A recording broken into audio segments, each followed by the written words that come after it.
All right, good morning. I'm out today on the Bruce Trail because I need to do some training out on the Bruce Trail. So I have a point-to-point ultra marathon coming up after Mont Tremblant 7.3, and I think it's called Burning Fire. And I want to start training using poles. So Haliburton, the 100-miler in September, we're going to be using poles for that race. You know, I keep hearing all these horror stories about how challenging it is, and I just want to go into that race being well prepared. Got the ultralight carbon fiber poles. I'll put a description down below of which ones that I got, but I am out today testing them out. So this will be my second time taking them out, and before I wanted to start talking about them, I wanted to get a feel for them first. One thing that I've really loved right off the bat is that my upper body gets a little bit of a workout, which is awesome. It's also just great for your core and your lower back, because as you continue to go longer distances, your core and your lower back start to not necessarily give out, but they start to become weak and tired.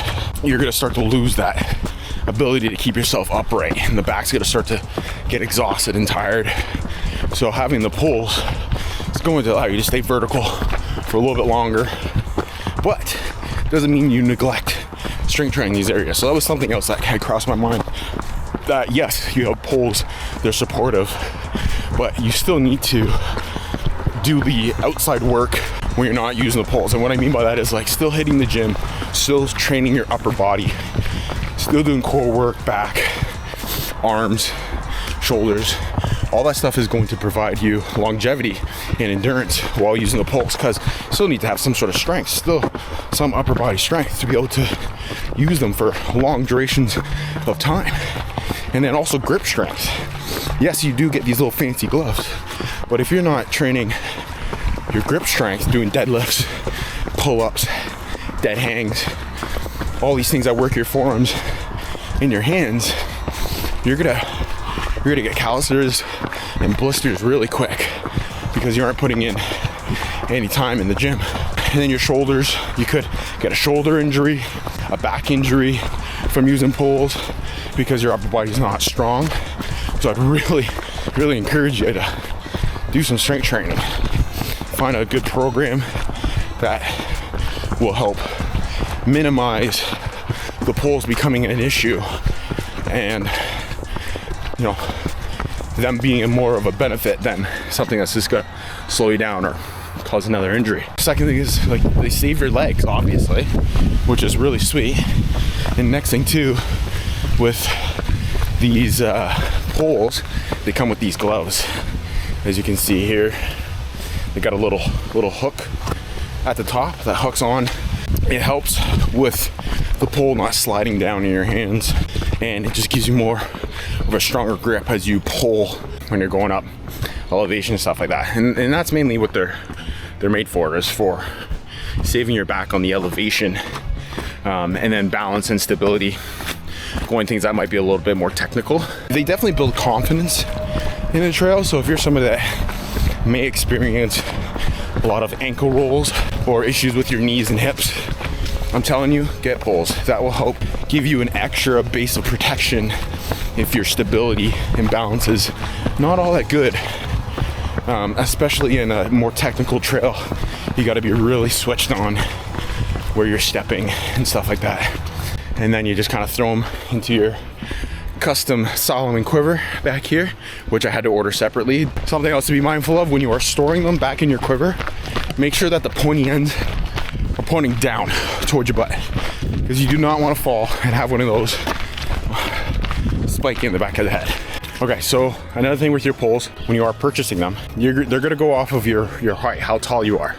So I'm 5'11", 180 centimeters, and I went with the 125 centimeter poles. So if you can kind of see, my arm is at 90 degrees. I don't know if you can see that. Hopefully you can see that. With it being at 90 degrees, it allows me to put my arms up, be in a strong position, and pull down and back. Because if these were a little bit higher, I'm sure it would be a little bit harder to pull myself. I don't know, honestly, I don't have enough experience, but I'm just going off of what the site recommended me for my pole size. So that's something to be mindful of, is make sure that you're getting the right pole for your height. So I'll do some demos showing you guys what the poles look like when I collapse them and when I put them together. But they're very easy. They click. When they're fully extended, you'll hear a clicking noise, and that gets the pole nice and ready and all connected, and then it retracts back into where the handles are. When you're on a flat, and it's gonna be flat for some time, you're not seeing any inclines coming anywhere, you can just put your poles in one hand, it frees up a hand, and you can get some hydration in you, and then you don't have to worry about closing them and putting them back in their quiver if you know that the trail is going to get hilly all over again. Easy tip. Easy tip. And also, so you can use your GoPro in your other hand.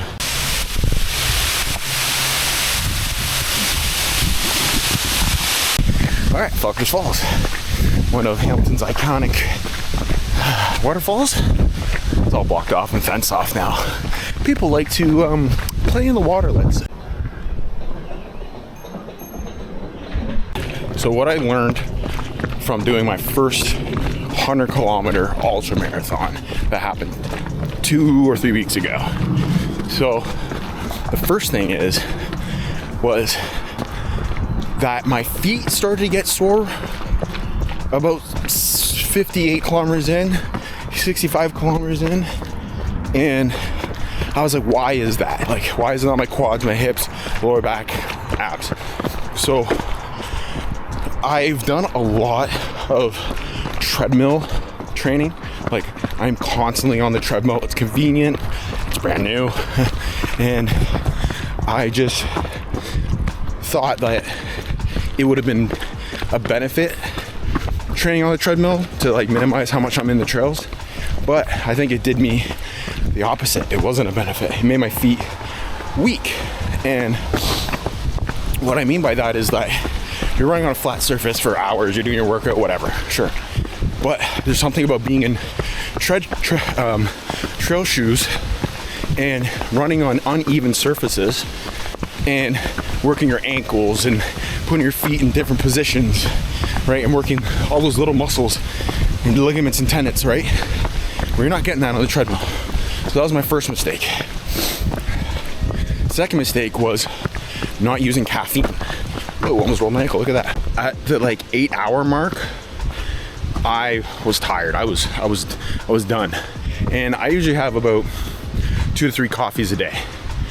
And I had originally made plans that I was going to use caffeine about 6 hours in and start stacking it from there. So that could have been another issue, is that I simply just got depleted. I had the carbohydrates there and stuff, but mentally my brain was just kind of like just tired.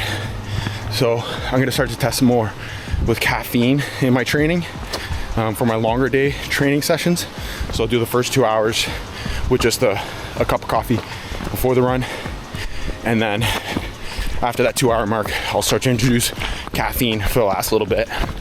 I don't really want to become too dependent on it, because I mean that's just adding more stress to my body. And then the third thing is, I didn't expect to stay with people from start to finish. Like, I thought at some point we would have stretched out and we would have done our own thing.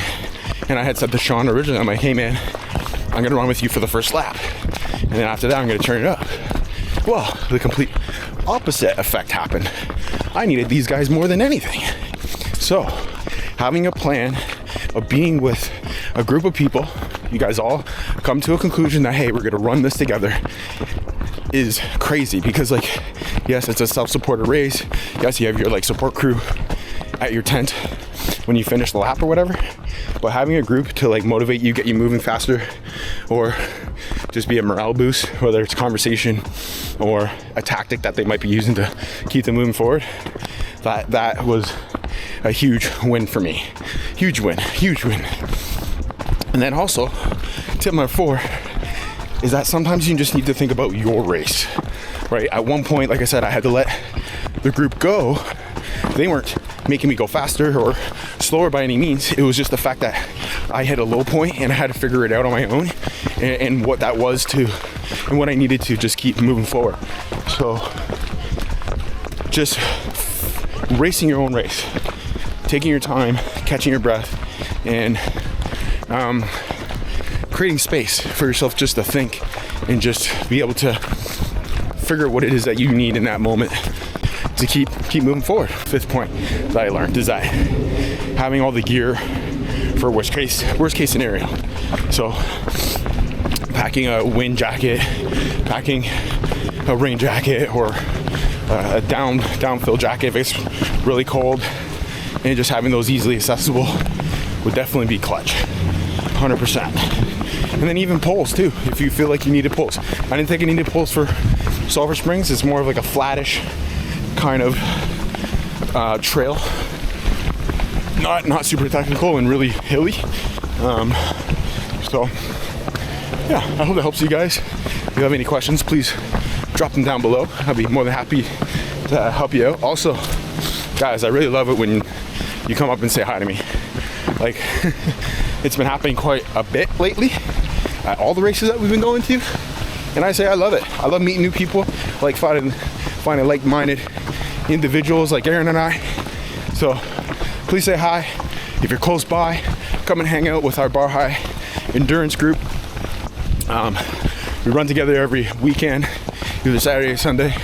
So follow us on the Facebook, or follow us on our Facebook group to know where our next runs will be. And yeah, if you're just looking for somebody to kick it with, come hang out. But other than that, I hope this helped you guys out. I hope you enjoyed the vlog, and don't forget to like and subscribe. Catch you in the next one. Peace.